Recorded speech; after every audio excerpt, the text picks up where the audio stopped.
introduce you to Charlie Watt. Working with my man Diddy, Megan, Khaled, my brother. Hold on, I didn't introduce Megan. That's right. Day 6 of the Diddy trial, and Cassie Ventura took the stand and testified for nearly a full day about her relationship with Diddy, and I believe that the testimony was more intense, more sensational, and I think more disturbing than or just about anybody realized it was going to be, and there was a shocking recording played in the courtroom today. I don't know in the courtroom if there was a reaction, but kind of give the context to that. And what the reaction was presumed innocent until proven guilty. That defendant, of course, Sean Diddy Combs, walked in what may be the most shocking moment yet in the saga of Diddy.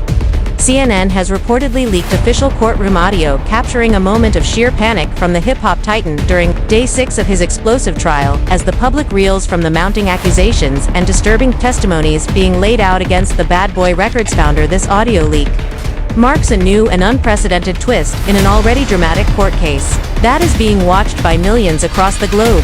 Day 6 Diddy trial. I'm going to make this super fast because we have a short lunch break, but Diddy came in this morning, really seemed to be in good spirits, hugged his lawyer Alexander Shapiro and Mark Agnall, and they had some discussions about witnesses getting certain testimony struck, and at one point Mark Agnall said something along the lines of that, this case is becoming based on gossip. He brought up the fact that there is Chef Diddy. Chef is expected to testify, who was allegedly assaulted, and Agnall says, well, where is this in the indictment?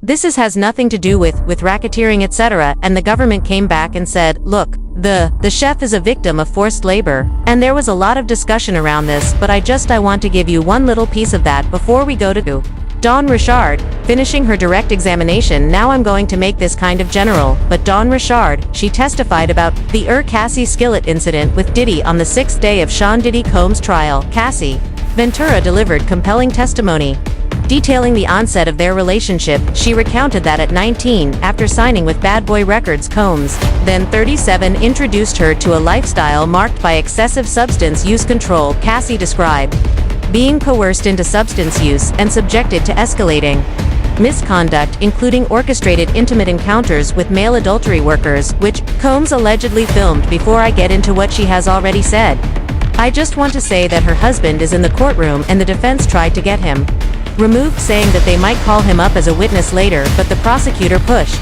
back, saying that Cassie is going to need her support system when she's on the stand. They ended up meeting in the middle, saying that he can stay but he will have to leave once Cassie gets to 2018, where she alleges that Diddy had raped her. Now, throughout Cassie's testimony, it's being said that she was dabbing her eyes, she was emotional, and she was resting her hand on her belly. Obviously we know Cassie as a 38-year-old pregnant woman, but she described meeting Diddy when she was just 19 years old. She was modeling in New York City, but after meeting, she signed a 10-album deal with his label, Bad Boy Records. She was very honest with her testimony. She talked about the fact that he was this larger-than-life entrepreneur, and she was a fan of his music. He said she was 21 when Diddy made his first move. She was in Vegas, celebrating her birthday, when Diddy out of nowhere kissed her in the bathroom.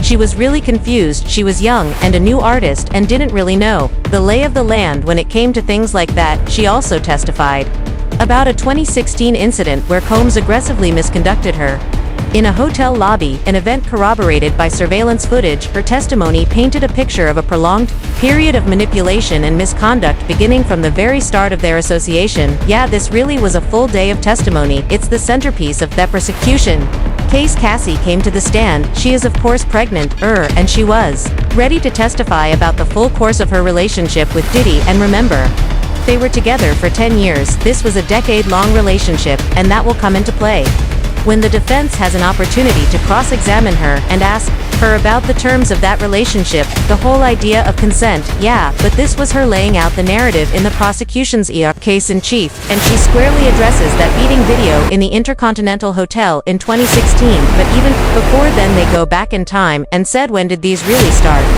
And she really painted a picture of the very first, where she says she was 22 years old. This occurred at one of Diddy's homes. She said it was highly directed. There was masquerade masks involved, there were escorts involved, there were at least 2 sessions in that first, and the session was over when the escort, who had been paid for the services, was done. The government is accusing Sean Combs of racketeering, sex trafficking, and transportation for the purpose of prostitution, and they painted a picture of how he ran his business and used his employees to conduct all of these crimes, including trafficking, kidnapping, arson on the defense. On the other hand, showed a different view of Sean Combs. They admitted that he has a lot of flaws, that he has a really bad temper, that he is guilty of domestic violence and sexual assault. During her testimony, Cassie Ventura recounted instances highlighting Combs' intense jealousy, particularly concerning her interactions with other men. She described how Combs would become enraged over her professional and personal associations, perceiving them as threats to his control over her. One notable incident involved Combs' reaction to her communication with actor Michael B. Jordan during a filming project in South Africa. Cassie testified that Combs accused her of infidelity and exhibited aggressive behavior, underscoring his possessiveness. At one point, Chris Brown's name was brought up, and it was mentioned in the context of Combs' defense team saying, "You both would get jealous." And at one point, Diddy got jealous because you were dancing with Chris Brown at some sort of a nightclub or an event, and he took your phone and he wanted to see what was in your phone. So, this is one of many instances that we're hearing about jealousy. We've also heard from the prosecutors that Combs was incredibly jealous when Cassie at one point was dating Kid Cudi when she was dating actor Michael B. Jordan. So again, it's just another famous face that we're hearing about in the courtroom, and I think people, when they hear that Chris Brown's name was brought up, expected it to go somewhere.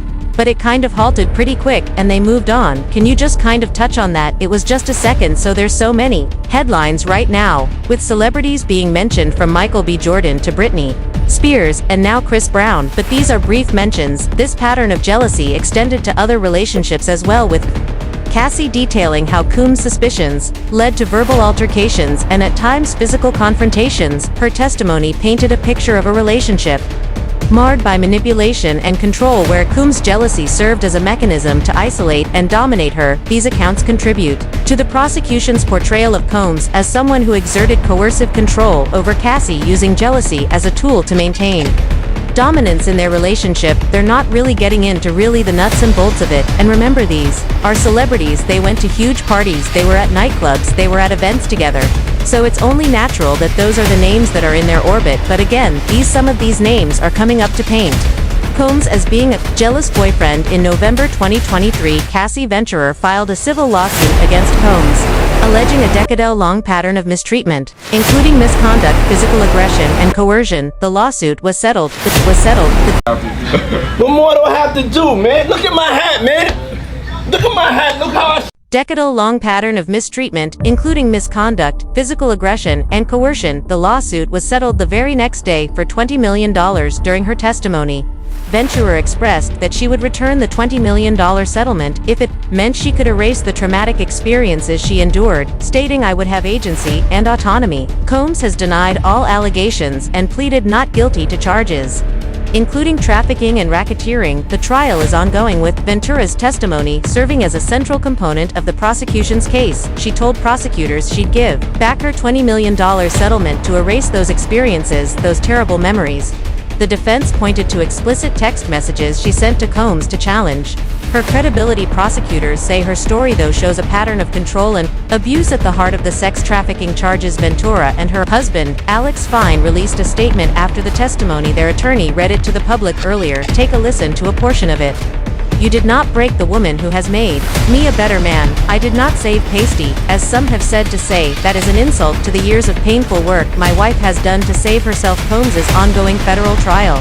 His attorney introduced the possibility that Combs' previously undisclosed bipolar disorder may be linked to the alleged 2018 misconduct of singer Cassie Ventura. Ventura recounted that Combs acted strangely on the night in question, saying he wasn't in his right mind and failed to stop when she pleaded with him. When asked if she had suggested to investigators that Combs' behavior could be attributed to his bipolar disorder, Ventura responded, "I guess so." And there was a brief mention about a bipolar disorder, which Sean Combs has denied in the past. Kind of talk about how he's denied this, and in wondering if maybe in the future of the trial, we might learn more about it. So there's been a lot of discussion about drug use on both sides. There's been a lot of talk about their state of mind and their mental health at one point. Cassie talked about having gone to a treatment center for 45 days to recover from trauma that she experienced. In the relationship at another time, they actually talked about Columns going to rehab, and they talked about a video of him being in nature, and trying to get help, but something interesting came up was when Call's defense team referenced his bipolar disorder, and that's really the first time that we're hearing that he might actually have a diagnosed clinical condition. We know that he has talked about his temper, his mood swings. I mean, that's how he got his nickname, right, Puffy, because he huffs and he puffs. Dawn Richard provided compelling testimony detailing alleged mistreatment she witnessed and experienced while working closely with Combs. Richard, a former member of the groups Danity Kane and Diddy Dirty Money, recounted multiple incidents of aggression directed at Combs' then-girlfriend, Cassie Ventura. She described instances where Combs allegedly punched, choked, and dragged Ventura, including a 2009 episode where he reportedly struck her with a skillet during an argument over breakfast preparation. Diddy's ex-girlfriend, Cassie Ventura.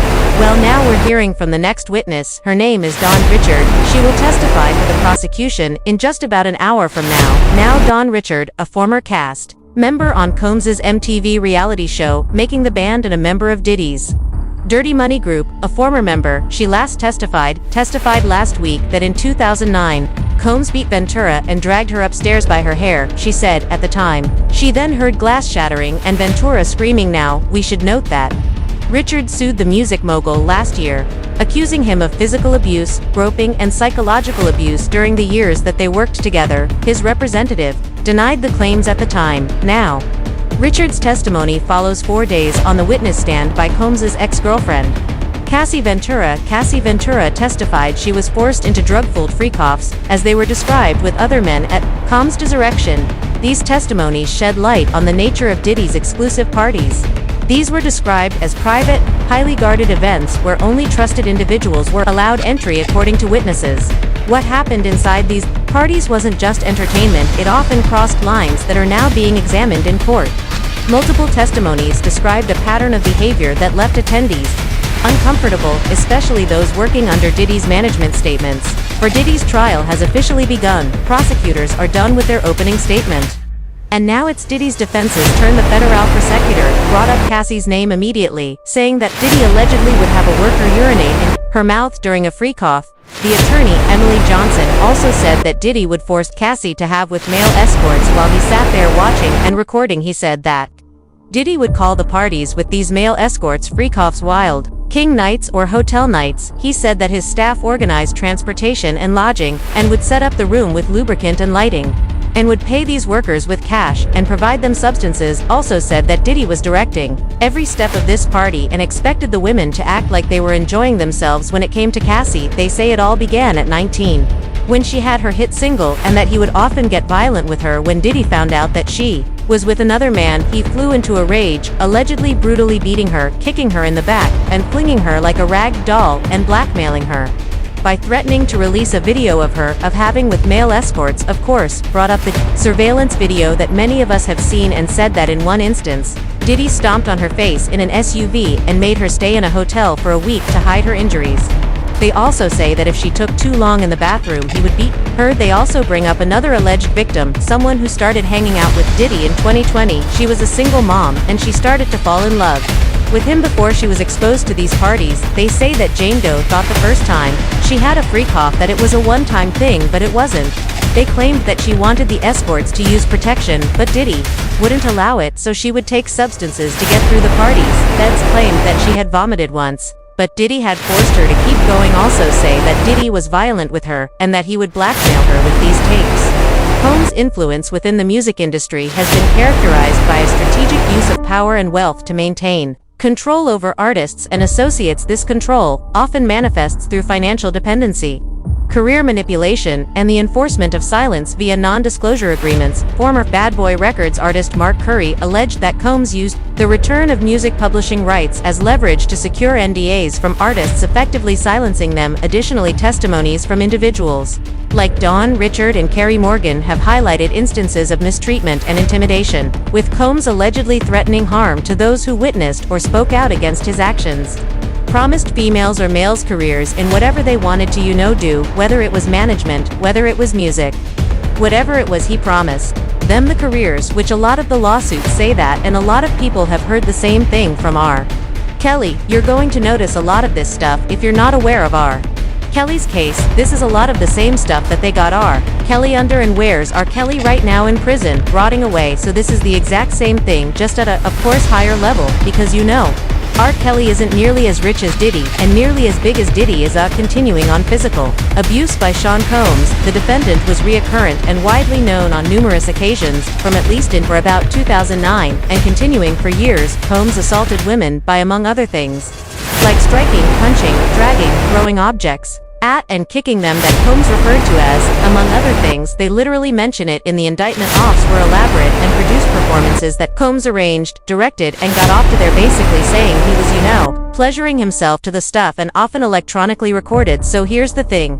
They're saying this stuff because they got video footage, and they talk about a little bit later in a video that I'll show in arranging these freak-offs. Combs, with the associates of members and associates of the Combs enterprise, transported and caused to be transported commercial sex workers across state lines and internationally, occurred regularly, sometimes lasted multiple days, and often involved multiple commercial sex or workers, illegal professional involved in. Diddy's ongoing case has indicated that additional influential individuals may soon be implicated, though no names have been publicly disclosed yet. This statement has stirred anxiety across the entertainment world. People are now wondering who else might be linked to the broader situation as these revelations continue to unfold. The idea that more well-known personalities could be named has created significant speculation and concern. There's going to be people with prank malls, and people that with foolishness, and people withness, and people with. I'm locking in, you know what I'm saying? I'm dialing in right now. And, you know, I'm about to go on a malcontent, but we are sifting through that and trying to, you know, make sure that we identify and vet people that have real claims. Legitimate, credible claims. Right now, you know, we're talking about 120 people from 25 different states for conduct that occurred over 25 years, and a lot of these people were flown in undies. And this wasn't a secret. I mean, it was known that people were being flown in for these parties. People were being paid cash to attend these parties. People were being identified at clubs or at concerts or on the street, even and invited to these parties. You have that group of people that are involved, but then you have another group, and maybe this is the more sinister situation, where, you know, young people with stars in their eyes wanting to break into the entertainment industry with promises of stardom. Tana, an aspiring singer, shared a deeply unsettling account of her experience at a high-profile party hosted by Combs, invited by a Saudi prince. She arrived at the event to find strict security measures, including the collection of guest phones to prevent unauthorized recordings. Inside, she was selected to enter a private area signified by the distribution of white shoes, where the atmosphere was chaotic and disorienting. Tana observed individuals engaging in explicit activities, some appearing intoxicated or under the influence of substances, and I see some little people, so I'm like, what's going on over there?